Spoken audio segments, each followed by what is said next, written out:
What's up, fellow polymaths? In this video of the Java Fundamentals tutorial, we'll be going over getting user input. For getting user input, the scanner class can be used to retrieve input from the user. As was mentioned in the packages tutorial, the scanner class is part of the java.util package.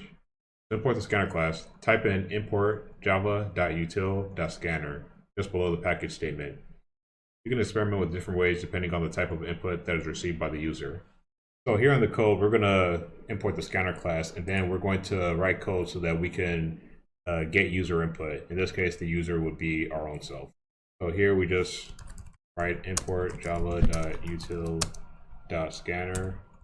And remember, whenever you see this yellow squiggly line, it just means that the scanner class or whatever class that you imported hasn't been used. It's a nice way to say that if you're not using it, then there's no need to import the specific class or package. So now that we've imported the scanner class, let's clear an object to get input. So we're just going to call the scanner class equals new scanner, and to get input, we want to enter in the parameters of this scanner constructor called system.in, which allows us to receive input from the command.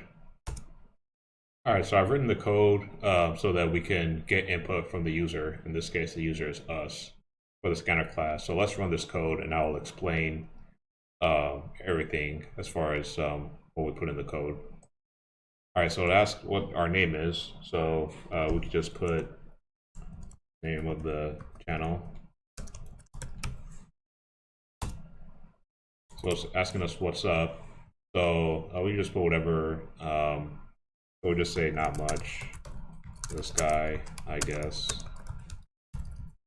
All right, so it asks us our age, and we just put whatever, make sure it's a number, specifically an integer, so we just say we're 200.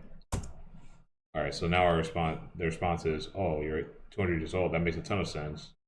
I'm not sure if that makes a ton of sense, but again, you can customize it so that it makes more sense than whatever I put in. Basically, let's review what we did. So here we're calling the scanner class, and then we're passing in the system.in. So this allows us to receive input from the command prompt. So then we get the system out print line, what is your name? So this right here, I'm sure you understand that by now. And then we input our name, which is this input.next line. So this input.next line, this basically is the method that's used, and it pretty much waits for the input from the user, in this case yourself. This next line is takes in a string value. So whatever input they use, it has to be a string, and pretty much any character is going to be a string. So whatever input you use should be okay. So after that, then the response is what's up name. So in this case, whatever you passed in for that, whatever you typed in for that line, then it's going to be passed as this name string variable. So it'll say what's up name. So the name could be anything, whatever you put in. Then after it asks what's up name, then after you can put whatever you want, you can put gibberish if you want as well. Then the response is, oh, I see. By the way, how old are you? And then after that, the next line is an age variable that's an integer. So it says input.nextInt. So basically this next int is saying that it wants a value that's an integer. We input 200 for our age variable. So after we put 200 for our age variable, it gets passed into this print line statement. Oh, wow, you're 200 years old. That makes a ton of sense.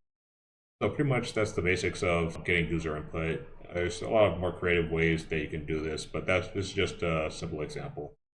By the way, unrelated, but if you see this squiggly line right here, basically it's saying the input is never closed. In this case, we can just close this input, just the resource, after the end of the code, whenever it's done. So now that input resource has now been closed, and you'll learn a lot more about resources when dealing with file inputs and file outputs. So here's an assignment for this topic. Number 1, create a program that will ask the user for 2 numbers, and the program then outputs the addition, subtraction, multiplication, and division of the 2 numbers. Number 2, create a simple conversation that will ask the user yes or no questions, and based on the answer received, will output another question. Try to do at least 3 questions. If this video was of any value to you, then please do leave a like, comment, share, and subscribe. Thanks for watching, and I'll see you later.